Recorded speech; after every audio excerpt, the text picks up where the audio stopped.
ಸರ್ಗೆ ಧ್ರುವ ಸರ್ ಅಲ್ಲವರು ಅವರೊಂದು yes sir. So 1 sec, sorry, I just come back sir. Seniority first sir. Sir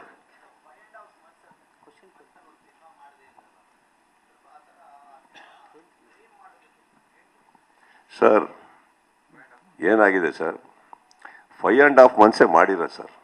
ಇಲ್ಲ sir, 5.5 months ಮಾಡಿದ್ರು sir. ಅದದ್ದು 3 ವರ್ಷದೊಳಗೆ ಮಾಡಿರೋ 5.5 months ಸರ್. ಅವರು ಕೆಲಸ ಮಾಡೋರೆ, ಏನಾಗ್ಬಿಟ್ಟಿದೆ, ಸೆಟ್ ಹಾಕಕ್ಕೆ ಟೈಮ್ ಆಗಿದೆ.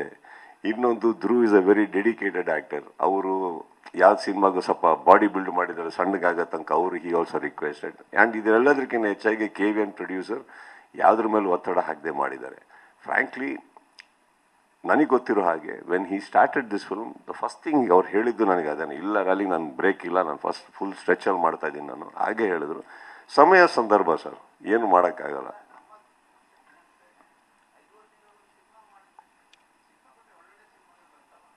ಕೇಳಿಸ್ತಾ? ಮಾಡ್ತೀನಿ ಅಂತ ಹೇಳಿ. ಆಯ್ತು ಸರ್, ಮಾಡ್ತೀನಿ ಸರ್.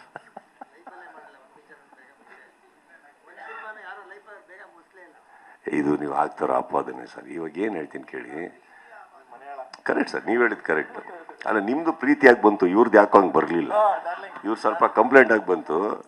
ಅಂದರೆ ಇವರು ಈಗ ಬೇರೆ ಚಿತ್ರರಂಗದಿಂದ ಬರೋರು 3-4 ವರ್ಷ ಸಿನಿಮಾ ಮಾಡಿದ್ರೆ ಇವ್ರಿಗೆ ಏನು ಪ್ರಾಬ್ಲಮ್ ಆಗಿಲ್ಲ. ನಮ್ಮೂರು 3 ವರ್ಷ ತಗೊಂಡ್ಬಿಟ್ರಲ್ಲ, ಅವ್ರ ಕಂಪ್ಲೇಂಟ್ ಅನ್ನೋದ್ರೆ ನೀನು 5 ವರ್ಷ ತಗೋ, ನೀನು ಒಂದು ದೊಡ್ಡ ಡೈರೆಕ್ಟರ್ ಆಗುತ್ತೆ. ಅವ್ರು ಅಷ್ಟೇ ಬರುತ್ತೆ ಸರ್. ಇವಾಗ ಅದೇನೋ ಒಂದು ಆಯಿತು, ಬಿಟ್ಟಾಕಿ. ಅವ್ರಿಗೂ ಆಸೆ ಇರುತ್ತೆ. ಇವಾಗ ಒಂದು ನಿರ್ದೇಶಕರಿಗಾಗಲಿ ಹೀರೋಗಾಗಲಿ 3 ವರ್ಷ ಸಿನಿಮಾ ಶೂಟಿಂಗ್ ಮಾಡಿಕೊಂಡು ರಿಲೀಸ್ ಮಾಡಬಾರ್ದು ಅಂತ ಏನಾರು ಅವ್ರಿಗೆ ಇರುತ್ತೆ ಹೇಳಿ. ಅವ್ರಿಗೂ ಬೇರೆ ಪಿಕ್ಚರ್ಗಳೆಲ್ಲ ಸಕ್ಸಸ್ ಆಗ್ಬೇಕಾದ್ರೆ ಅವ್ರಿಗೂ ಅಷ್ಟೇ ಆತುರ ಇರುತ್ತೆ, ನಮ್ಮದು ಒಂದು ಸಿನಿಮಾ ಬಂದುಬಿಡಲಿ, ನಾವು ಮಾಡೋಣ ಬೇಗ ಆಗಿರಲ್ಲ. ಅಷ್ಟೇ ಮಾಡಿರ್ತಾರೆ, ಪ್ರಯತ್ನ ಪಡ್ತಾರೆ. ಅದರಲ್ಲಿ ಅವ್ರಿಗೆ ಇನ್ನೊಂದು ಬೇರೆ ಒಂದು ಮಾರ್ಟಿನ್ ಸಿನಿಮಾ ಕಂಪ್ಲೀಟ್ ಆಗಿರಲಿಲ್ಲ. ಸೊ ಅದರಿಂದ ಒತ್ತಡಗಳಿತ್ತು. He had to go there also. Is lot of things ಆಗುತ್ತೆ, ಏನು ಮಾಡೋಕ್ಕಲ್ಲ. ರೈಟ್ ನಾವು 30th ರಿಲೀಸ್ ಆಗ್ತಾ ಇದೆ. That's the best thing, right? The good time. So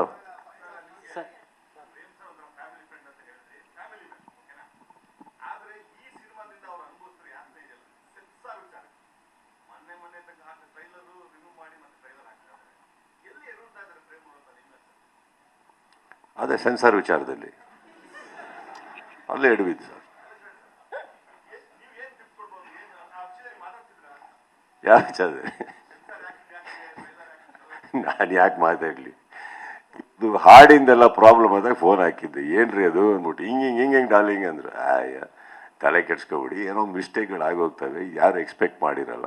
ಇನ್ನೊಂದು 2 ದಿನದಲ್ಲಿ ಇನ್ನೊಂದು ಹೊಸ ಸಾಹಿತ್ಯ ಮಾಡಿ ಅದೇ ಸಾಂಗ್ ಹೊರಗಡೆ ಬಿಡಿ, ಯಾಕೆ ಪರವಾಗಿಲ್ಲ, ಮಿಸ್ಟೇಕ್ಸ್ ಎಲ್ಲರಿಂದ ಆಗುತ್ತೆ ಅಂತ. ಅದು ಬಿಟ್ಟರೆ ನನಗೆ ಈ ಸೆನ್ಸಾರ್ ವಿಚಾರದಲ್ಲಿ ನಮ್ಮ ಸಿನಿಮಾಗಳೇ ಒದ್ದಾಡ್ತಾ ಇರ್ತವೆ. ಸೊ ಗೊತ್ತಾಗಲ್ಲ ನಮಗೆ. ಬಟ್ ಹಾಗಂತ sir, I strongly believe censor board has got a responsibility sir. ಇಲ್ಲಿ ಕೂತು ಅವ್ರ ಮೇಲೆ ಆಪಾದನೆಗಳು ಹಾಕೋದು ತಪ್ಪಾಗುತ್ತೆ. ಒಂದೊಂದು ಸಿನಿಮಾಗೆ ಒಂದೊಂದು ಥರ ಪ್ರಾಬ್ಲಮ್ಗಳಿರ್ತಾವೆ. ಅವ್ರಿಗೆ I don't know what happen with the censor. ನಾನು ಸೆನ್ಸಾರ್ ವಿಚಾರಕ್ಕೆ ಫೋನ್ ಮಾಡಿದಾಗ ನಂದು ಒಂದೇ ಪ್ರಶ್ನೆ ಬರುತ್ತೆ, ಪ್ರೇಮ್ಗಾಗಲಿ ಈವನ್ ಧ್ರುವ್ ಯಾವ್ದಾದ್ರು ಒಂದು ಮ್ಯಾಟ್ರಲ್ಲಿ ಏನಾರ ಪ್ರಾಬ್ಲಮ್ ಆದಾಗ ಒಂದೇ ಪ್ರಶ್ನೆ ನಾನು ಕೇಳೋದು, I you okay? That's my question ends there, I you okay? So yes darling ಅಂತ ಅವ್ನು ಕಳಿಸ್ತಾನೆ, ಎಸ್ ಸರ್ ಅಂತ ಅವ್ರು ಕಳಿಸ್ತಾರೆ, ಅಲ್ಲಿಗೆ ಮುಗೀತು. Anything I am a phone call away. ಏನಾರು ಹಂಚ್ಕೋಬೇಕಾ, ಮಾಡಬೇಕು, you can call me. I am concern sir. ನನ್ನ ಫ್ಯಾಮಿಲಿ, ನನ್ನ ಸ್ನೇಹಿತರು ಅಂದರೆ ಒಂದು ಕ್ವೆಶ್ಚನ್ ಹಾಕ್ತೀನಿ ನಾನು, I okay? That's all sir. They need to know. ಮಲಗಬೇಕು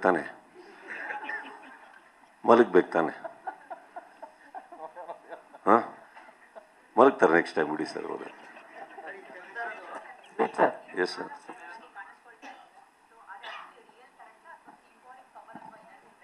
symbolic ma'am, symbolic. Yes sir. ಈ ಕಡೆ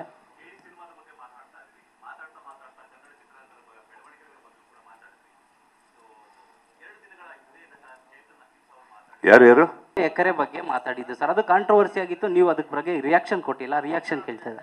ಇಲ್ಲ sir, I will react where I am suppose to sir. I am a guest here. This is not even my stage and this shouldn't even be the question. Sudeep sir, ನನ್ನ last question. Sudeep sir ಈ side sir, Mark film release ಆಗೋ ಹಿಂದಿನ ದಿನ ನೀವು ಮತ್ತು ನಿಮ್ಮ team ಒಂದು ಹೋರಾಟ ಮಾಡಿ, ಈಗ KD ಫಿಲಮ್ಗೆ ಪೈರಸಿ ಆಗದಲ್ಲೇ ಇರೋದಕ್ಕೆ ನೀವೇನಾದ್ರು ಟಿಪ್ಸ್ ಕೊಡ್ತೀರಾ ಸರ್? 100%. ಪೈರಸಿ ಅನ್ನೋ ದೊಡ್ಡ ಭೂತ ಸರ್ ಸ್ಯಾಂಡಲ್ವುಡ್ಗೆ, ಅದಕ್ಕೆ ಕೇಳ್ತಾ ಇದ್ದೀನಿ. ಅಂದರೆ ಈ ಭೂತದ ಬಗ್ಗೆ ಮಾತಾಡಲ್ಲ.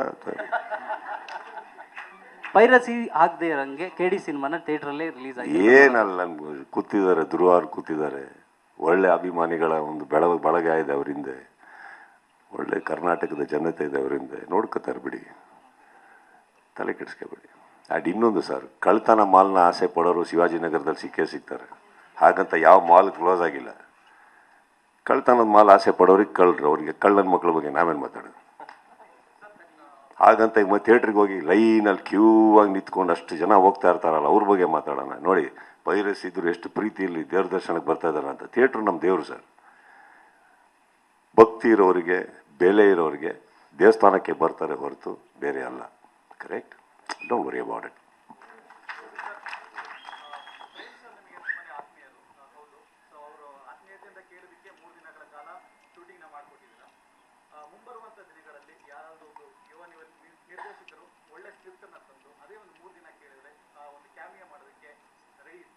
ಖಂಡಿತವಾಗ್ಲು ಸರ್, ಮಾಡಿದ್ದೀನಲ್ಲ ಸರ್, ಎಷ್ಟು ಮಾಡಿದ್ದೀನಲ್ಲ. ಪ್ರೇಮ್ ಏನು ಇವಾಗ ಬಂದಿರೋದು ನನ್ನ ಲೈಫಲ್ಲಿ, ಈ ಕ್ಯಾಮಿಯೋ ಕೇಳ್ಕೊಂಡು ಅಟ್ಲೀಸ್ಟು ಎಷ್ಟು ಚೆನ್ನಾಗಿ ಮಾಡಿಲ್ಲ ನಾನು.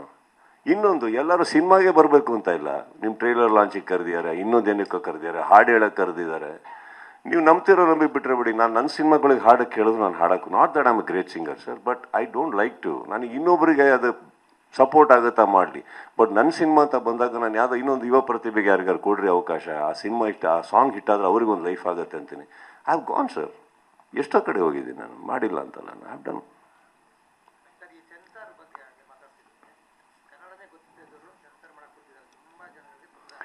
ನೀವು ಇವೆಲ್ಲ ಸುಮ್ಮನೆ ಅನಾವಶ್ಯಕ. ಇಲ್ಲ ಸರ್, ಇಲ್ಲ ಸರ್, ಇಲ್ಲ ಸರ್, ಇಲ್ಲ ಸರ್, ಇಲ್ಲ ಸರ್. ಕನ್ನಡ ಗೊತ್ತಿಲ್ಲದಿರೋರು ಅಲ್ಲಿ ಪ್ರಧಾನಮಂತ್ರಿನೂ ಗೊತ್ತಿದ್ದಾರೆ.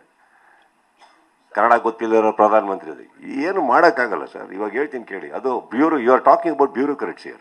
Let's not talk about it. It's very thing, it's not. ಎಷ್ಟು ಕರ್ನಾಟಕದಲ್ಲಿ 80 ಸಿನಿಮಾ ರಿಲೀಸ್ ಆಗುತ್ತೆ ಅಂದರೆ 80 ಸಿನಿಮಾದಲ್ಲಿ 75 ಸಿನಿಮಾಗಳು ಏನು ಪ್ರಾಬ್ಲಮ್ ಇಲ್ಲದೇ ಸೆನ್ಸಾರ್ ಮಾಡಿಕೊಟ್ಟಿದ್ದಾರೆ ಅವರು. ಯಾವ್ಯಾವುದೋ ಕಾರಣಗಳಿಗೆ ಕಮರ್ಷಿಯಲ್ ಸಿನಿಮಾಗಳು ತೆಗೆದಾಗ ಇರುತ್ತೆ. ಹಾಗಂತ ಬ್ಯೂರೋಕ್ರೆಟ್ಸ್ ಬಗ್ಗೆ ಆ ಥರ ಮಾತಾಡೋ ತಪ್ಪಾಗುತ್ತೆ. It is not even right for us to talk about all that. They have the responsibility sir. Yes. ಕೊನೆ ಪ್ರಶ್ನೆ ಅಂತ ಹೇಳಿದ್ರು ತಾನೇ, ಅವಲ್ಲೇ ಮಾತಿಗೆ ನಿಲ್ಬೇಕು ತಾನೆ. ಹೌದು. ಅಲ್ಲ, ಮಾತಿಗೆ ಭದ್ರಾಗಿರ್ಬೇಕು ತಾನೆ. Correct. ಅದೇ ನಾವು ಮಾತು ತಪ್ಪಿದ್ರೆ ಹೆಂಗೆ ಆಗ್ತಾರೆ ಶಾರದಾ ಅವರು. ಕರೆಕ್ಟ್. ನನ್ನ ಕೊನೆ ಪ್ರಶ್ನೆ ನನ್ನನ್ನು ನಾನು ಮುಗಿಸ್ಕೊಂತೀವಿ ಅಂದ್ರು. ಕರೆಕ್ಟಾ? ಶಾರದೇನು ಮೆಚ್ಚಲ್ಲ ಆಮೇಲೆ. ಆದ್ರೂ ನಾವು ಒಳ್ಳೆಯವರಮ್ಮ, ಒಂದು ಅವಕಾಶ ಕೊಡ್ತೀವಿ. ನಾವು ಅಷ್ಟು ಕ್ಷಮಿಸ್ತೀವಿ. ನಾವು ಅಷ್ಟು ಕೋಪಿಷ್ಟ್ರಲ್ಲ, ಒಳ್ಳೆಯವರು ನಾವು. ಪ್ರೇಮ್, ಉತ್ತರ ಕೊಡಿ ಪ್ರೇಮ ಶಾರದೆಗೆ.